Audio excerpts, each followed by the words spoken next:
हमारा तो सियासत में आने का एक मकसद है, जो कलमा तुमने कौमी असम्बली के बाहर लिखा है इसको कहां लेके जाओ?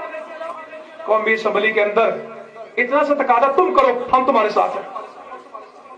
हम इन हुक्मरानों की नौकरी करेंगे, हम इनको अपनी पलकों पे बिठाएंगे, हम इनको अपने कंधों पे उठाएंगे, हम इनको अपने सर का ताज बनाएंगे, हमारी कोई मुखालफत नहीं होगी, हम इनका साथ देंगे। एक तकादा हमारा पूरा करें, एक मुतालबा जो कलमा कौमी असम्बली की बिल्डिंग पे लिखा है उसके मंशूर में लिख दे।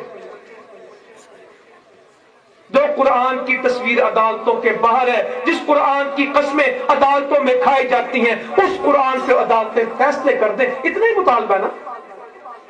ये मुल्क सूद पे नहीं चलेगा, ये मीडिया आवारा गर्दी और बेपर्दगी पे नहीं चलेगा, इस मुल्क में निजाम तालीम लाउड वकाले का नहीं चलेगा, कुरान और हदीस के ताबे होगा। यही मुतालबा, क्या गलती इसमें हमारी? हमारा नहीं अपना कुरान ले आओ, क्योंकि हमारा तुम्हारा कुरान एक ही है। जो तुम्हें समझ आती, जिसका छपा हुआ कुरान तुम लाना चाहते हो,